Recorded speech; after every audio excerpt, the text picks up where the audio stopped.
ఒక్కసారి కొమ్మూరి గోల్డ్ కి కాల్ చేయండి. తాకట్లో ఉన్న మీ బంగారాన్ని విడిపించి మార్కెట్ ప్రైస్ కి వాళ్ళు కొనుక్కుని మిగతా డబ్బులు మీకు ఇచ్చేస్తారు. హాయ్, వెల్కమ్ టు మనం టీవీ. నేను మీ మనోజ్. కుక్క తోకని ఎన్ని కర్రలతో కట్టినా సరే కర్ర ఒకసారి తీసామంటే ఆ తోక వంకరే. ఎందుకు ఆ మాట అన్నానంటే ఈ సామెత సరిగ్గా పాక్ ప్రధాని షబాజ్ షరీఫ్కి సరిపోతుంది. సో రీసెంట్గా ఒక మీటింగ్ జరిగింది తుర్కమెనిస్తాన్లో.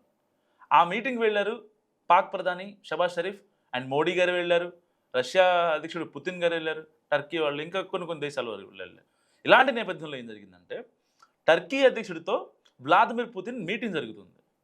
సో ఈయన కలవాలనుకున్నారు, షబాజ్ షరీఫ్ మన పుతిన్ గారిని కలవాలనుకున్నారు. ఏమైంది ఇంతలో టర్కీ అధ్యక్షుడితో మీటింగ్ ఇంకా కొంచెం ప్రొలాంగ్ అయిందనమాట. దాదాపుగా 40 నిమిషాల పాటు వెయిట్ చేశాడు బయటే ఉండి షబాజ్ షరీఫ్.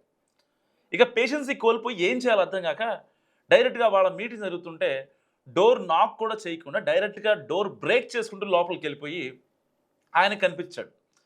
పుతిన్ గారికి కనిపిస్తే కనీసం ఆయన లోపలికి కూడా రమ్మని చెప్పకుండా ఆయన సిబ్బంది ఎవరైతే ఉంటారో, ఎందుకంటే రష్యా అధ్యక్షుడు పుతిన్ గారి సిబ్బంది చాలా ఇదిగా మోస్ట్ డేంజరస్ అనమాట.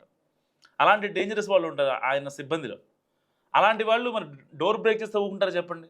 రెండు చేతులతో పట్టుకొని ఆయన్ని బయటికి పంపించేసి మీటింగ్ కొనసాగింది. దాని తర్వాత ఒక హాఫ్ అన్ అవర్ తర్వాత కావాలని వెయిట్ చేయించినట్టుందని అక్కడున్న పెద్ద మనుషులంతా మాట్లాడుకున్నారు కూడా.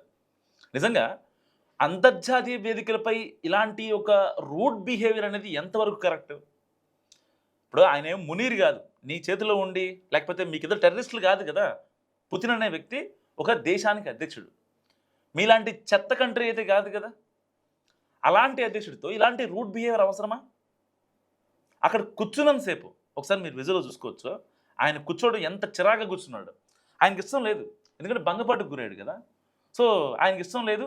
సో ఎలాగైనా సరే కాసేపు గడిపేసి వెళ్ళిపోదాంలే. ఇష్టం లేని పెళ్ళికి వచ్చిన వాళ్ళు ఎలా ఉంటారు, కాసేపు మమ్మ అనిపించి వెళ్ళిపోతారు, భోజనం కూడా చేయకుండా. సేమ్ అలాగే షబాజ్ షరీఫ్ ఒక తీరు నిజంగా ప్రపంచాన్నే ఆశ్చర్యాన్ని గురి చేసింది. వాళ్ళు ఏమీ ఏదో చిన్న చిత్తగా వార్డు మెంబర్లు కాదు, కౌన్సిలర్ల సమావేశం కాదు, లేకపోతే ఒక అసెంబ్లీ సమావేశం కాదు, ఇంకేం కాదు, దేశాధినేతలు కదా. దేశాధినేతలు అంటే ఎవరు? దేశం మెచ్చిన నేతలు. అలాంటి మీటింగ్ దగ్గర ఎంత పేషెన్స్తో ఉండాలి? కనీసం ఆ పేషెన్సీని మర్చిపోయి డైరెక్ట్గా డోర్ బ్రేక్ చేసుకుని లోపలికి వెళ్ళటం చాలామందిని విస్మయానికి గురి చేసింది నిజంగా. ఓ పక్క పాకిస్తాన్ అడుక్కు తింటుంది, తినడానికి తినలేదు. ఉల్లిపాయలు, టమాటాలు, బెండకాయలు, బీరకాయలు అన్ని రేట్లు పెరిగిపోయాయి. ఎంత ఇన్ఫ్లేషన్. ఇలాంటి నేపథ్యంలో ఎంఎఫ్ దగ్గర నుంచి మళ్ళీ ఇప్పుడు డబ్బులు తీసుకోవడానికి కూడా వీళ్ళు తీసుకున్న వాటికి వడ్డీ కట్టలేని స్థితిలో ఉన్నారు. పోనీ ట్రంప్ ఏమైనా చేస్తాడంటే అక్కడ ఉన్న మానవ వనరులు దోచుకోవడం తప్ప పాకిస్తాన్కి ఒక్క రూపాయి కూడా ఇచ్చే ప్రసక్తి లేదు. ఇన్ని కాన్సిక్వెన్స్లో ఇలాంటి రూట్ బిహేవియర్ ఎందుకు? మొన్న కూడా మునీర్ ఏమంటున్నాడు, భారతదేశాన్ని మేము ఇకపై సహించాం, ఊరుకోం, ప్రతి దాడి చేస్తాం. భారతదేశం దాడి ఎక్కడ చేసింది అసలు? నిన్నగాక మొన్నయి కదా జమ్మూ కాశ్మీర్ సరిహద్దుల్లో 111 మంది టెర్రరిస్టులు భారతదేశంలోకి ఎంటర్ అవ్వడానికి రెడీగా ఉన్నారు. మీరు పంపించలేదా? రీసెంట్గా మునీర్కి త్రివిధ దళాల చీఫ్ ఇచ్చారనమాట. పాకిస్తాన్ త్రివిధ దళాల చీఫ్ చాలా మంచి పదవి, గౌరవమైన పదవి. ప్రజా శ్రేయస్సు, ప్రజల బాధ్యతను తీసుకున్నటువంటి వ్యక్తి ఎలా మాట్లాడాలి? భారతదేశం గురించి మాట్లాడాడు. ఆయమన్నా ఇమ్రాన్ ఖాన్ ఏమో మాజీ ప్రధాని, ఆయన్ని లోపలేసి నానా ఇబ్బందులు పెడుతున్నారు. అలాంటి వ్యక్తులు లోపలేసి వీళ్ళు బయట రాజ్యం వెళ్తున్నారు. రేపు మాపో షబాజ్ షరీఫ్ కూడా పక్కెళ్ళిపోతాడు నాకు తెలుసు, ఎందుకంటే మునీరే వస్తాడు పాకిస్తాన్ ప్రధానిగా కూడా. తర్వాత ఇంకా ఇదిగా ఉంటుంది. పాకిస్తాన్ త్రివిధ దళాల చీఫ్ మునీర్ ఎవరు? ఒక టెర్రరిస్ట్. అక్కడ రాజకీయ నేతలు, గవర్నమెంట్లు ఏం పనిచేయవు.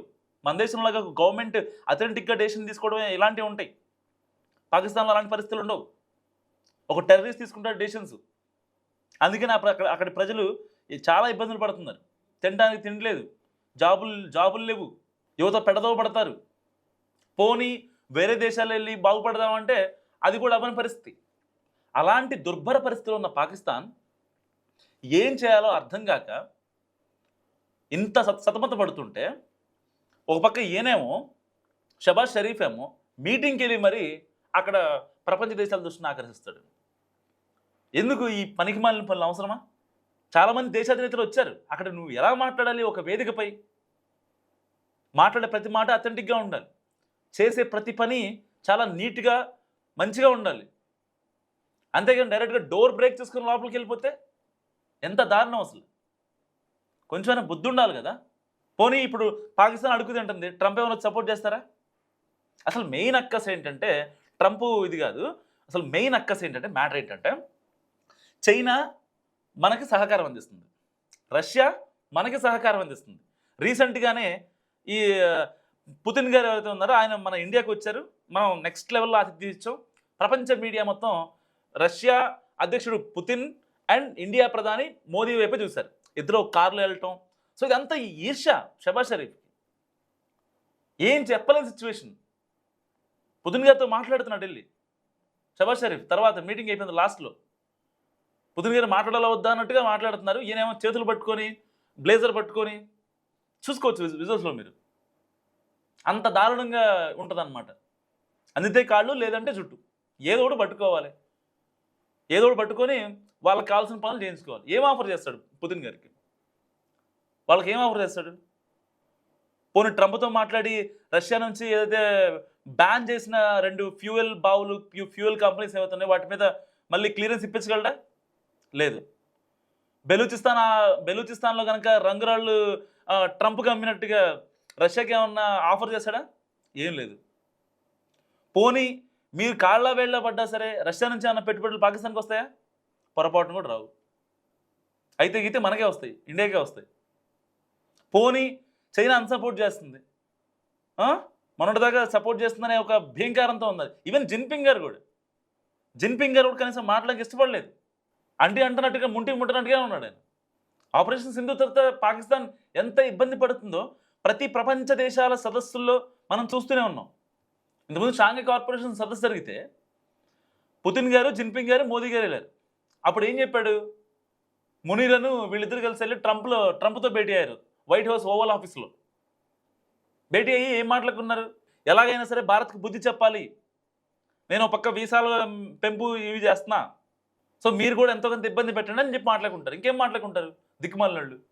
సో ఏదేమైనప్పటికీ పాకిస్తాన్ పరువు నిజంగా అడ్డంగా పోయింది మరొకసారి. అంటే పాకిస్తాన్ పరువు ఉందని నేను మాట్లాడట్లా, పరువు లేదు, ఆ విషయం వాళ్ళకు కూడా తెలుసు. టెర్రరిస్ట్ క్యాంపుల్ని ఆపరేషన్ సింధు టైంలో మనం చేసిన తర్వాత ప్రపంచ దేశాలకు చాలా క్లారిటీ వచ్చింది. ఓకే, భారతదేశం పాకిస్తాన్లోని సివిలియన్స్ని ఏమనలేదు, ఓన్లీ టెర్రరిస్ట్ క్యాంపుల మీద మాత్రమే అటాక్ చేసింది అనేది చాలా క్రిస్టల్ క్లియర్గా అర్థమైంది అందరికీ. ఆ తర్వాత ఇంకా పాకిస్తాన్కి అప్పించేది ఎవరు, వచ్చి పెట్టుబడులు పెట్టేది ఎవరు? ఇంకెవరు లేదు. పాకిస్తాన్కి ఏమన్నా అంటే మా దగ్గర న్యూక్లియర్ రియాక్టర్స్ ఉన్నాయి, మేము న్యూక్లియర్ పేల్చేస్తాము, మేము ప్రపంచాన్నే పేల్చేస్తాం అని అంటారు కదా. సరే ఎన్ని ఉన్నాయో పక్కన పెడదాంలేండి, నేను కాదనట్లేదు. సరే వాళ్ళ దగ్గర ఉన్నాయేమో, లేకపోతే ట్రంప్ వచ్చి సపోర్ట్ చేస్తున్నాము, సో అది కంప్లీట్గా వాళ్ళ ఇష్యూ. వాళ్ళు ట్రంప్ దగ్గర నుంచి అవి తెచ్చుకునే లోపల మనవాళ్ళు వెళ్ళి చంపేస్తారు. మొత్తం బ్రహ్మోస్ రేంజ్లోనే ఉంది మొత్తం పాకిస్తాన్. ఒక్క మిసైల్ అంతే పాకిస్తాన్ స్మాష్. వాళ్ళు అన్నారు మనల్ని ప్రపంచ పటంలోంచి తీసేస్తామని చెప్పి, మనం తలుచుకుంటే సింగిల్. అసలు వాళ్ళకి ఆలోచన వచ్చే లోపలనే పాకిస్తాన్ తగలడిపోద్ది. ఒక పక్క సౌదీ అరేబియా నుంచి సపోర్ట్ లేదు. ట్రంప్ ఇప్పుడు ఏం మాటలు అర్థం కాకుండా చాలా సైలెంట్గా ఉన్నాడు. నిమ్మకు నీరెత్తని ప్రభుత్వం ఇప్పుడు ట్రంప్ది. పాకిస్తాన్ వైఖరికి ఇప్పుడు ఆల్రెడీ మళ్ళీ భంగపాటు గురైంది కదా షబాజ్ షరీఫ్. 40 నిమిషాలు వెయిట్ చేయించాడు పుతిన్ అంటే ట్రంప్కి ఎక్కడో కాల్సింది, కానీ ఏం చేయలేని పరిస్థితి. ఎందుకంటే ట్రంప్ గారు ఏం చేశారు, పుతిన్ గారి ఆయిల్ ట్యాంకర్ల పైన ఆయన నిషేధించాడు, వరల్డ్ వైడ్గా బ్యాన్ ప్రకటించాడు. సో నేను బిజినెస్ అయిపోతే రష్యాకి డబ్బు రాదు, సో దట్ ఇజ్రాయెల్ మీద యుద్ధానికి వెళ్ళదు అని చెప్పి వాళ్ళు మాట్లాడుకొని ఆ డెసిషన్ తీసుకున్నారు. సో ఏది ఏమైనప్పటికీ పాకిస్తాన్ పరువు మరొకసారి పోయింది. వీళ్ళు మళ్ళీ ఫ్యూచర్లో ఇండియా గురించి కానీ మన ఇండియాతో కంపేర్ చేసుకోవడం కావచ్చు, ఇండియాని లేపేస్తాం, పిచ్చి పిచ్చిగా చేస్తాం, ఇకపై ఉపేక్షించేది లేదు. మనం మునీర్ చేశాడు కదా కామెంట్స్, ఇలాంటి పిచ్చి పిచ్చి మాటలు ప్రగల్భాలు పలికితే ఇంకా వాళ్ళకి కర్మనేది ఒకటి ఉంటుంది, దాని రియాక్షన్ పక్కా ఉంటుంది. ఇప్పటికే అనుభవిస్తున్నారు, ఇకపై ఇంకా అనుభవిస్తారు. సో పాక్ ప్రధాని భంగపాటు గురించి మీరేమనుకుంటున్నారు? మస్ట్ కామెంట్ చేయండి.